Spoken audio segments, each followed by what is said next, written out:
waaqayyo horii dhufee taanaan si argata malee si nam hin argamtaas taanaan isaan bitamta taanaan isaan fo'amta taanaan yaadaaf karoora isaan ajandaa isaa keessa galta taanaan inni gubbaadhaa si yaadan inni olii si yaadan beekan jedhaa ol sirni waaqayyo na hagateera jedhama. Namoota 32 naan jedha waaqayyo ulfina haggatee galgala har'aa kana isaan argame. Ulfina haggatee galgala kana isaan irratti lafaannaa. Ulfina haggatee isaan irratti fida jedha waaqayyo. Namootaaf kanaaf kan eebba kan ta'an furmaataaf kan ta'an deessa haaraa kan darbaman ulfina haaraa dubeellee beekan isaa jedha waaqayyo. Ulfina waaqayyo jedhama. Eliyaas kun himani. Yersa jallee mummuun himu. Nama waliin naamu. Nama hojjetee jira. Inni kun tokko jechuun qabeenya guddaa. Kudha lammaffaan immoo ofii isaatiin qotaadha. Guyyaa tokko keessaa guyyaa dhufee jennaan Eeliyaasin dubbii barbaada. Iddoon inni hojii hojjetudha. Sibira dha. Lafatti jirtu. Haala keessatti. Ilaala. Namni kun yoo nama guddaadha. Nama dhageettii qabudha. Maaliif ittuma jirutti waa dubbii barbaada. Mee nama tokko laadhaati. Waa'ee keetti galgala kana waan ta'a jedhani. Waa'ee keetti galgala kana waan raawwata jedhani.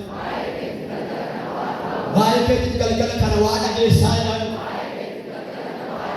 Inni si barbaadu sun jedhani. Inni si gargaaru sun jedhani. Galgala kana jedhani.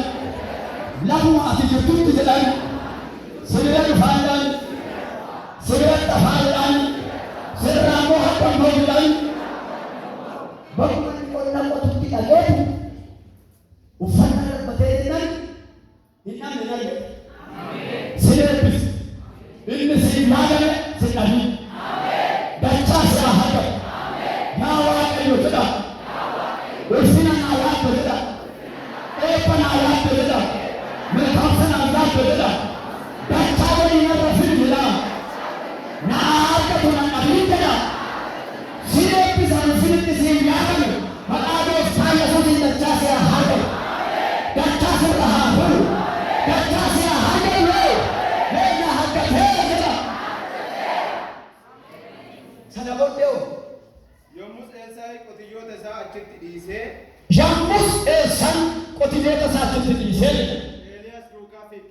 Eeliyaas duukaa fiige. Dhaqee abbaa koo fi haadha koo dhungadheen mee silaa waan irra buufteetta haadhaaf abbaa koo godhadhee kan dhungadheetan dhufaatin naa heeyyamu jedhanii nagaatti dhaabee deebi'ee si duukaa bu'a. Meeqa keessan urkaasa ani har'aa kaasee jedha maatii kootiin jedha biyya kootiin jedha eebban ta'a jedha akkuma dubbatte maqaa Yesuusiin eebba ta'eeti asii fa'i furmaata ta'eeti asii fa'i nama galataa ta'eeti asii fa'i eebba ta'een asii ba'a jedha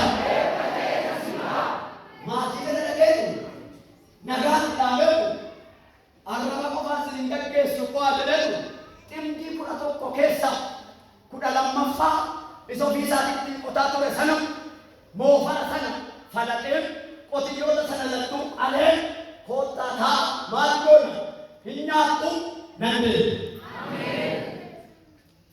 Nuu laatteenu isuma ittiin qotaa turteenu isuma dhaabdunu lakki sagaleen dhaga'e isa qaalatu narra dhufe akka jedhe Waaqni isa qaalatu si fudhatee ba'a isa qaalatu si fudhatee si hin dabarse Waaqni. Isa qaalatu si dabarsee Waaqni. Ani isa qaalatu darbeera jedha.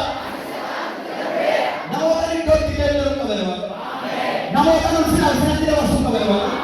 Waan amma keessa jirtan keessaa sin tuffateen siniif tuffateen siniif iddoo geeddarudha. Labsii addaa baasudha. Habboonni addaa baasudha.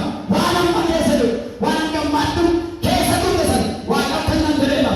Keessaan si baasa. Waa'ee keetiin immoo seenaa kan ta'u seenaaf fayyaada ta'u dhokattuu kan hin dandeenye namni kanaatu dhaloonni kanaatu waan haaraan siif raawwadhaa jiru Waaqni. Waa'ee kee waan jaaraan ta'eera jedha. Yabina ko dhagajala. Aya akka seejala. Iddoo geeddaramee jala. Mee warri amantan iddoo geeddaramanii warri jala. Ilaalee tokko tokko maal jedhas? Achuma taa'ee meerre kan inni iddoo geeddaran idduma sila taa'aa jiru taa'aa jedhee dubbachaa jira. Akka jedhe hin teessa malee kan dhiyaatu miti. Waa'ee keetiin labsiin baasee isa qaalutti ammayyuu si dabarsee jira. Ulfina qaalutti si baasee jira. Humna ulfina koo keessa si galchee jira. Waa'ee kee waan